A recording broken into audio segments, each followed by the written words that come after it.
So, it is no secret that we talk about a lot of problem players and problem DMs on this channel. However, in this series, my D&D Advice Talking Head series, I often focus more on the player end. Like, I give DMs advice on world building and such all the time. But when I'm talking about more direct advice, like what I want players to stop doing in their backstories or what I want players to start doing to help their DMs, I again focus a lot on the players.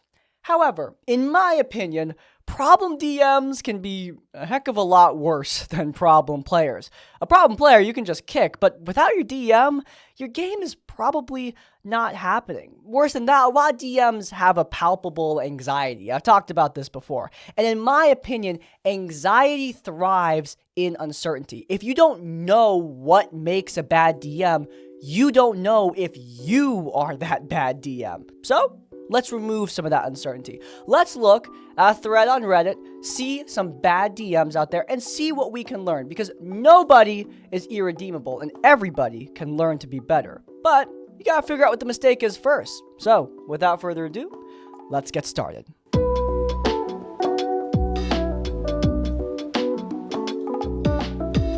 Going back to the roots. It's been a long time since I've been on Reddit. Here we go. I will go first. It was 3 years ago and I wanted to try D&D because it sounded fun. I found a group and made a bard named Jack. So I told the DM my backstory, etc. But when I was introduced, instead of me controlling my character, the DM took full control of my character and made me do the bard stereotype of flirting with everything, ending with me smashing one of the player characters.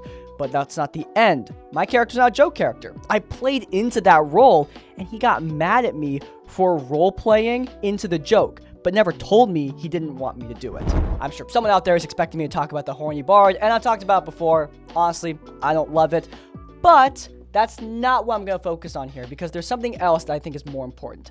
We DMs, we get kind of wrapped up in our player characters, right? A good DM loves the characters in their game, and that is good. But it's important to remember, you need to love the character, not your idea of the character. Remember, you get to control this whole world. You create NPCs, villains, societies, as much as you want. But with your players, they're probably only gonna get to control their character. So there's nothing worse than a DM who tries to mold a player's character to fit the DM's vision. Like, for example, if you get a gunslinger type character in your game, you might be imagining some Wild West thief, while someone else is imagining a more dopey inventor type who happens to use firearms. Both are valid fantasies. However, you should pay attention to what the player actually wants. This is a really bad habit of mine that I've been trying to squash out, and I've been getting better at it. For example, Fall Cosplay. She created a character named Cleo, who I originally thought was just gonna be like a cool warrior nun, like from the show Warrior Nun. I thought that would be neat.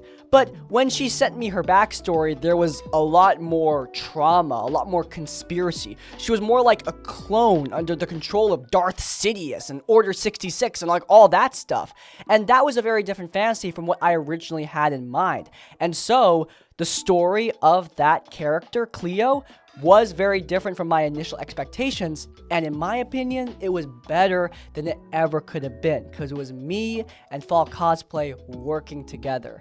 This DM saw Bard and immediately just hooked onto a specific aspect of the character. And it's even worse here because Horny Bard is not something a lot of people are going to do just because of the nature of the content. Forcing someone to play a Horny Bard is fundamentally different from forcing someone to play like an honorable samurai, you know what I mean? Like, one has implications, and that's why it's important to check up on your players and to make sure that what you're getting hyped about is what they actually want. That was genuinely insane. My worst DM was myself when I was like 14. Made an OP and creepy self-insert DMPC. I'll talk about DMPCs in a moment, but first and foremost, when you are young, you make mistakes. We recently talked about a child D&D horror story in like junior high school, and I said there that being young is not an excuse to be mean or disrespectful to the players at your table. And that's true. Like, I still think it's valid for players who are young to expect good games from their dungeon master. Like, I don't think we should excuse somebody being creepy at the table just because, oh, they're 16 years old, they'll grow out of it. Like, I don't think the girl on the other side of that creepiness is really going to accept that as the excuse. I think she's still going to be very uncomfortable. You know what I mean? However, I will say that there is another side of that coin where you don't want to be super harsh with somebody who is young or just starting out. When you're 14, being a dungeon master is freaking hard. I mean, being a dungeon master as an adult is difficult enough. And especially at that age, you're still learning. So it's important that there is a degree of patience. Now, as for self-insert DMPCs, let's tackle that on both fronts. First, don't have a problem with self-inserts if that works in your game. I feel like it could be a little immersion breaking if it's too obvious, but I think it's okay, especially if the rest of your party don't notice or don't care. I personally never understood the appeal of self-inserts, just on my level. I like myself, but I don't think I fit into my D&D games. However, I do recommend putting aspects of yourself into your characters. Like, for example, Kalia Solfero from Shadow over Karakonos, she's mixed race, like me. She has anxiety, like me. Those little things make the character just more personable to me, and in my opinion, make them a lot easier to play. Now, on the DMPC front, Kalia Solfero, the character I just mentioned, she was a DMPC. However, if an NPC is relevant to the story, fights alongside the party, blah, blah, blah, blah, blah, you just need to make sure that they don't overshadow the party. Like, Kalia was the quest giver. She needed the party's help. She wasn't solving problems on her own. If she was, that would make the players feel really bad. And that is the problem with DMPCs. A DMPC becomes a problem if they are the focus. However, if you want to just include an NPC that you really, really love and make them a regular part of the campaign, as long as the rest of the players like them too, I think that's fine. I've done it plenty of times. Just make sure that you remember who the main characters are. It's the players. Had a guy basically just use us to test the setting of his fantasy book he was writing. He had a massive, super fleshed out map with tons of world building, but ultimately became pretty clear that his actual campaign was just lifted out of Hunter x Hunter. Never seen it. I will say that ripping things off as DM is perfectly okay.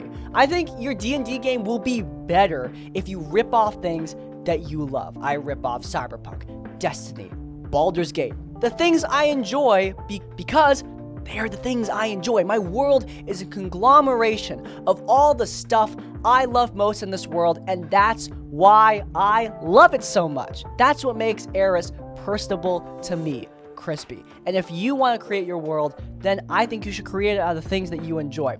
However, if you one for one take an entire world, just slap a new name on it and don't tell the players, I think it's fine if they're not familiar with that world, but if they are, I mean, good golly, that would be just a tad embarrassing, I'm gonna be honest with you. It's also especially bad if your campaign focuses more on the world than it does on the players. I mean, quality of the world aside, like I said in the previous point, your players are the main characters of the world. And sometimes, I feel like the world can become like the DMPC, the thing that steals the focus away from the players. XP Level 3 made a great video about this, where the players are trying to investigate the culture of the city, and the DM just goes on and on and on and on and on about the city, and then the river in the city, and then how the river connects to this other city, and how the trade works between those cities, and like, that stuff is all really, really cool. I love it when DMs get really in-depth with their world building. However, the players are the main character. And also, your world building will come off better if it's more natural. No one likes an exposition dump on trade agreements in the middle of their adventure campaign, or at least like most people don't love that. Basically, rip off what you love, but don't make it blatantly obvious, and definitely don't lie about it. And also, make sure that when you're delivering your world building, do it in a way that the players are actually going to find interesting, and not something that you just find self-aggrandizing. I got together with some friends for a game with a DM listing on Roll20.net.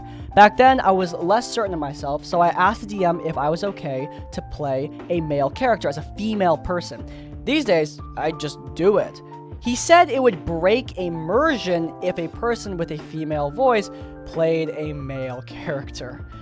So I've said for a long time that, like, oh, I make a lot of female characters and a lot of male characters, but, like, if you watch my channel, you might notice that the main examples I bring up for my characters, Yumi, Kalia, they're both women, and recently I just put Control F on my massive homebrew document just to see, like, how many male characters have I made, how many female characters have I made.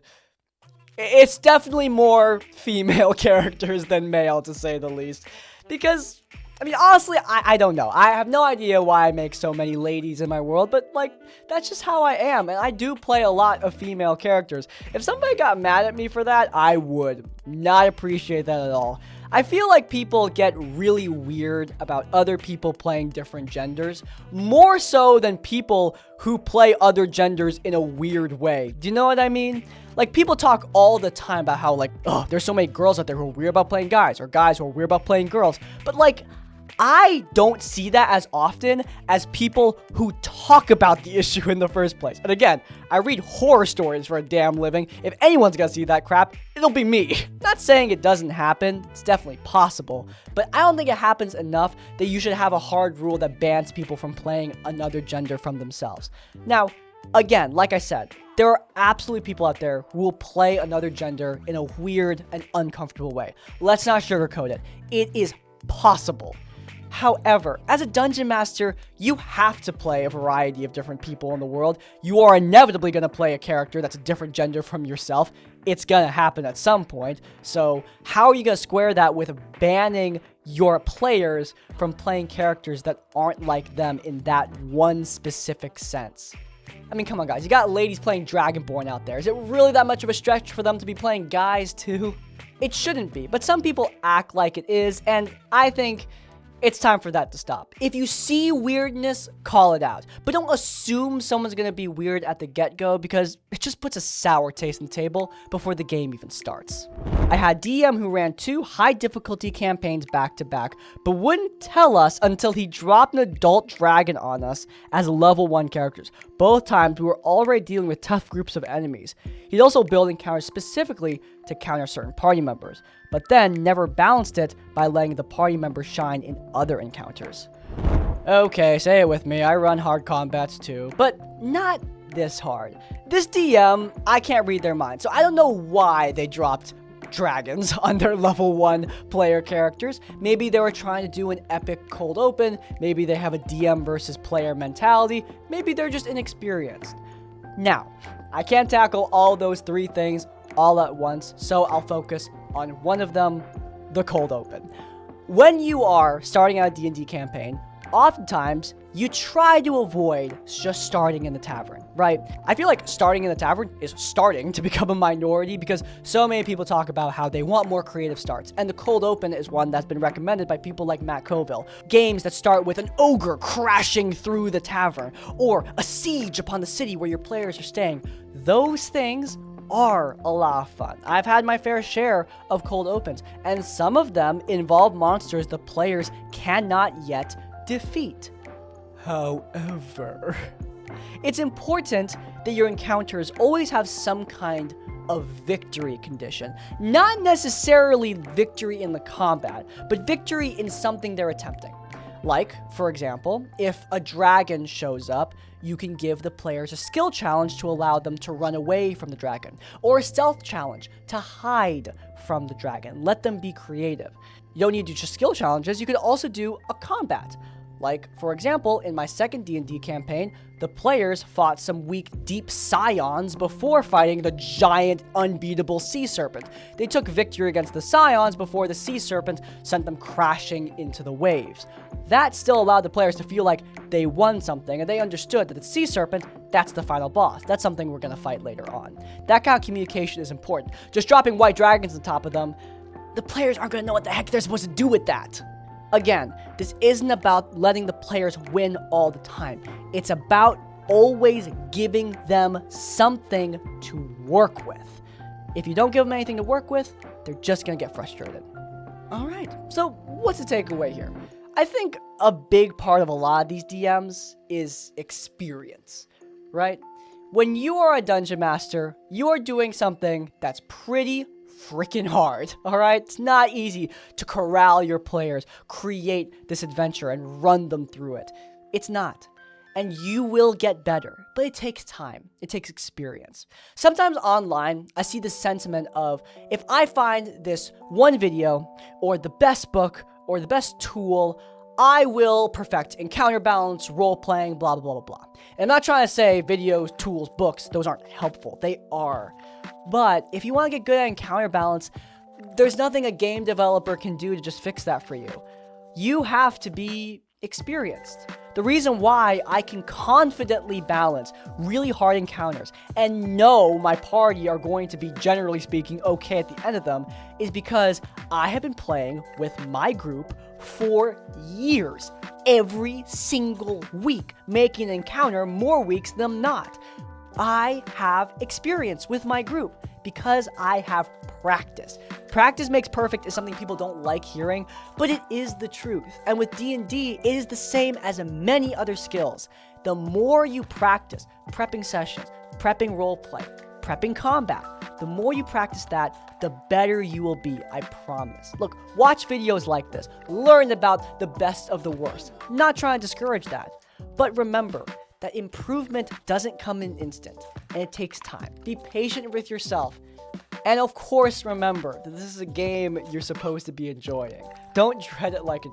And of course, remember, this is a game you're supposed to be enjoying alongside your friends. Remember the core of that, and trust me, you'll be a good DM for your party. All right, sappy message out of the way. If you guys enjoyed, then you might enjoy our last episode of RPG Horror Stories. We covered an incredibly racist Baldur's Gate 3 mod in the commentary bit. It was a lot of fun.